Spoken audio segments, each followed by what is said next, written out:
এজন্য প্রিয় হাজিরিন, আমাদেরকে নামাজের ক্ষেত্রে আমরা কেউ অবহেলিত না হই। এখন আমি আপনাদের কাছে একটা প্রশ্ন করি ভাই, মুরব্বী বাপজানেরা আছেন, পর্দার আলের মা বোনেরা আছেন, সবার কাছে একটা প্রশ্ন, এই যে আমরা যারা কৃষি কাজ করি, বলেন তাদের কাছে কি ঠান্ডা বলে কিছু আছে? ফজরের আগেই তারা মাঠে চলে যায়, জমিতে চলে যায় তার চাষবাস করার জন্য, কিন্তু নামাজের কথা বলা হলে বলে ঠান্ডার সময় উজু করে নামাজ পড়ে যাওয়া কি সম্ভব হয়? বলে না ভাই? বলে। এই জন্য দেখেন যারা মাছের কাজ করে, রাত 4টা বাজে, এত সময় রাত 4টার সময় তারা মাছ তুলতে চলে যায়, কারণ 7টার মধ্যে তাকে মাছ হ্যাচারিতে নেওয়া লাগবে। যদি না নেওয়া হয় ওই মাছ আর কেউ কিনবে না, সময় ওভার হয়ে যাবে। রাত 4টা বাজে, ঠান্ডা ঠান্ডা কুয়াশা, এর মধ্যে কত মানুষ ঘেরের মধ্যে লেবে যায়, পুকুরের মধ্যে লেবে যায়, তাদের কাছে ঠান্ডা ঠান্ডা অনুভব হয় না। যখন আমরা নামাজের কথা বলি, যখন আমরা ইসলামের মাহফিলের কথা বলি, তখন তাদের আর ভালো লাগে না, বলে মাহফিলে গিয়ে কি করব, যা বলে তাই সব জানি, কিন্তু এটা এমন একটি মজলিস, এই মজলিসে বসতে আল্লাহ রাব্বুল আলামিন প্রত্যেকটা বান্দার আমলনামায় সওয়াবের খাতা লিখতেই থাকে, জোরে বলুন না সুবহানাল্লাহ। এজন্য প্রিয় হাজিরিন, আমরা ইসলামের দিকে ধাবিত হই। ইসলাম এমন একটা জিনিস, ইসলাম সমস্ত ধর্মের মধ্যে থেকে সব থেকে শান্তির ধর্মের নাম হলো ইসলাম। এজন্য আমাদেরকে ইসলামের মধ্যে আসতে হবে। ইসলামের ছায়াতলে না আসলে আমরা বুঝবো না ইসলাম জিনিসটা। আমি ছোট্ট একটা ঘটনা বলে বুঝাই ইসলাম জিনিসটা কি। হযরতে ওমর ফারুক রাদিয়াল্লাহু তাআলা আনহু ইসলাম ধর্ম গ্রহণ করার আগে হযরতে ওমর ফারুক রাদিয়াল্লাহু তাআলা আনহু আবু জাহেল, উতবা, শাইবা, মুগীরা ডাক দিয়ে বলতেছে কি আসো মুহাম্মাদের পাল্লা আনতে যাইবা? আমি আবু জাহেল, উতবা, শাইবা বলতেছি এই মক্কা নগরীর অর্ধেক সম্পত্তি তাকে আমি দিয়ে দিব, মক্কা নগরীর অর্ধেক সম্পত্তি দিয়ে দেব, সুন্দর নারী তাকে আমি দিব, ধন সম্পদ সব কিছু বাড়ি দিব, তাকে আমরা দলের লিডার বানাবো যদি মুহাম্মাদের কল্লা আনতে পারো। এই কথা ঘোষণা দেওয়ার পর হযরতে ওমর রাদিয়াল্লাহু তাআলা হাত উঠিয়ে বলতেছে আমি মুহাম্মদ সাল্লাল্লাহু আলাইহি ওয়াসাল্লাম কল্লা আনতে যাইতে পারি, কিন্তু আপনারা যে সত্যগুলো দিয়েছেন এই সত্যগুলো আপনাদেরকে পালন করতে হবে। বলে হ্যাঁ পালন করব। হযরত ওমর রাদিয়াল্লাহু তাআলা ইসলাম ধর্ম গ্রহণ করার আগে আল্লাহর নবী সাল্লাল্লাহু আলাইহি ওয়াসাল্লামকে কতল করার জন্য ঢাল তরবারি নিয়ে রওনা হয়ে গেলেন। ইতিমধ্যে হযরতে নাঈম রাদিয়াল্লাহু তাআলা আনহুর সঙ্গে দেখা হয়ে গেল। হযরতে নাঈম রাদিয়াল্লাহু তাআলা আনহু ডাক দিয়ে বলতেছে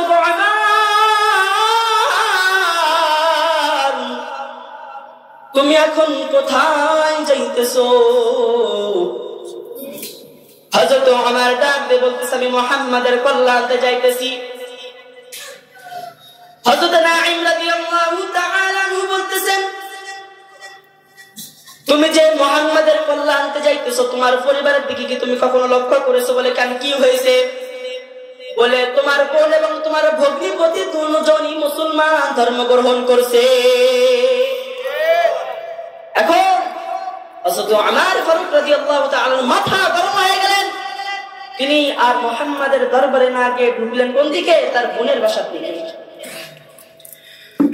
আল্লাহ নবী সাল্লাল্লাহু আলাইহি ওয়াসাল্লামের বাসার দিকে না গিয়ে তিনি এবার ওমর রাদিয়াল্লাহু তাআলা বোনের নাম ছিল ফাতেমা, ফাতেমার বাসার দিকে রওনা হয়ে গেলেন। তার ভগ্নিপতির নাম ছিল সাঈদ রাদিয়াল্লাহু তাআলা। এখন যখন তিনি রওনা হলেন তার বোনের বাসার দিকে, তার বোন এবং তার ভগ্নিপতি বসে বসে সূরাতুল তাহা তেলাওয়াত করতেছিলেন। কি সূরা তেলাওয়াত করতেছিলেন। ইতিমধ্যে যখন ভাইয়ের পায়ের শব্দ ফাতিমা রাদিয়াল্লাহু তাআলা আনহা পেয়েছেন, সঙ্গে সঙ্গে ওই একটা পাতার মধ্যে লেখা ছিল সূরা তাহার কয়েকটা অংশ, কয়েকটা আয়াত লেখা ছিল।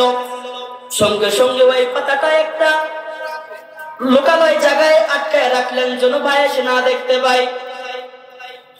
হযরত ওমর ফারুক রাদিয়াল্লাহু তাআলা আনহু এসে দেখতেছেন হযরত ফাতিমা এবং সাঈদ রাদিয়াল্লাহু তাআলা আনহু বসে আছেন।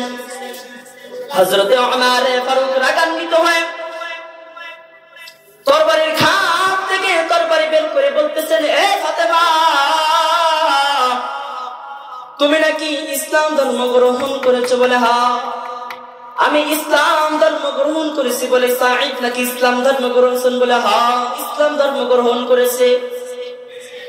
এই কথা শোনার সঙ্গে সঙ্গে হযরত ওমর ফারুক রাদিয়াল্লাহু তাআলা আনহু সাঈদ রাদিয়াল্লাহু তাআলা আনহুকে মারতে লাগলেন। মারতে মারতে রক্তাক্ত করে ফেললেন।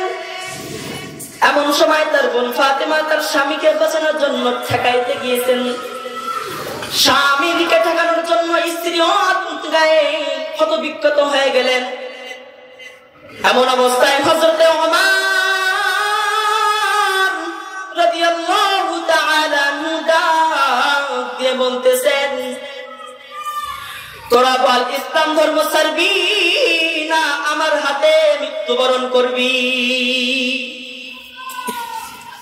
সঙ্গে সঙ্গে ফাতিমা ডাক দিয়ে বলতেছেন, ভাই,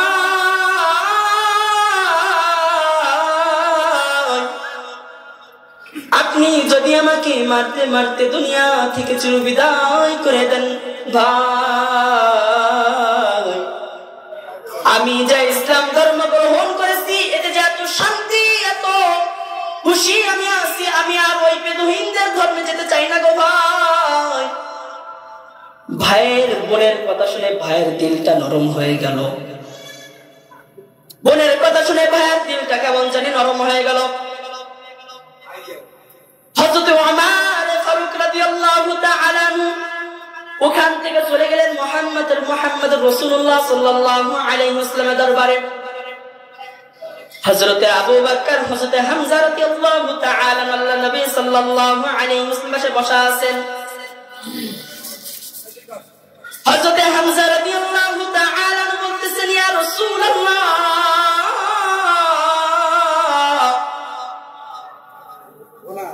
হযরত ওমর তো আমার দিকে ঢালার তরবারি নিয়ে চলে আসতেছে। আল্লাহর নবী সাল্লাল্লাহু আলাইহি ওয়াসাল্লাম বলতেছেন, তোমরা ভয় পেও না, তোমরা ভীত সুস্থ হয়ো না, তোমরা আল্লাহ তাআলার প্রতি ভরসা রাখো। ইতিমধ্যে হযরত ওমর ফারুক রাদিয়াল্লাহু তাআলা আনহু আল্লাহর নবী সাল্লাল্লাহু আলাইহি ওয়াসাল্লামের দরজায় নক করলেন। দরজায় নক করার পর হযরত হামজা রাদিয়াল্লাহু তাআলা আনহু দরজা খুলে দিলেন। আল্লাহর নবী সাল্লাল্লাহু আলাইহি ওয়াসাল্লাম বলতেছেন, ও ওমর, তুমি কি মতলব নিয়ে এসেছো? ওমর রাদিয়াল্লাহু তাআলা আনহু কোনো কথা বলেন না, নীরব। চেহারাটা মলিন হয়ে আছে, চেহারার মধ্যে কত মায়া। একবার নবীজির চেহারার দিকে তাকায়, একবার নিচে তাকায়। আল্লাহ নবী সাল্লাল্লাহু আলাইহি ওয়াসাল্লাম বলতেছে, ওমর, তুমি কি কিছু বলবা? তখন হযরত ওমর মায়াবী কণ্ঠে বলতেছেন, ইয়া রাসূলুল্লাহ, আমি ইসলাম ধর্ম গ্রহণ করতে চাই। আল্লাহু আকবার। হযরত ওমর এসে বলতেছেন, ইয়া রাসূলুল্লাহ, আমি ইসলাম ধর্ম গ্রহণ করতে চাই। হযরত ওমরের কথা শুনে সাহাবায়ে কেরামগণ আল্লাহর নবী এমন জোরে তাকবীর দিলেন, মক্কা নগরীর মধ্যে পাহাড় পর্বত সব কিছু কম্পিত হয়ে গেলেন। বলুন না সুবহানাল্লাহ। আল্লাহর নবী সাল্লাল্লাহু আলাইহি ওয়াসাল্লাম দোয়া করতেন, ইয়া আল্লাহ, আপনি ইসলামের জন্য দুইটা মানুষকে কবুল করেন। আল্লাহ তাআলা রব্বুল আলামিন ওই দুইজন মানুষটিকে একজনকে আল্লাহ তাআলা কবুল করলেন। আল্লাহ তাআলা দোয়া করতেন, আল্লাহ আবু জাহেলকে ইসলামের জন্য কবুল করেন, হয়তো ওমরকে ইসলামের জন্য কবুল করেন। তো আল্লাহ রাব্বুল আলামিন হযরত ওমর রাদিয়াল্লাহু তাআলা আনহুকে হিদায়াত দিলেন, তিনি ইসলামের ছায়াতলে আসলেন। এখন উতবা, শাইবা, মুগীরা, আবু জাহেল শর্ত দিয়েছিল যে মুহাম্মাদের কল্লা যদি আনতে পারো তাহলে তোমাদেরকে এই পুরস্কার দেওয়া হবে, এই দেওয়া হবে, নারী দেওয়া হবে, গাড়ি দেওয়া হবে, মক্কার অর্ধেক সম্পত্তি দেওয়া হবে।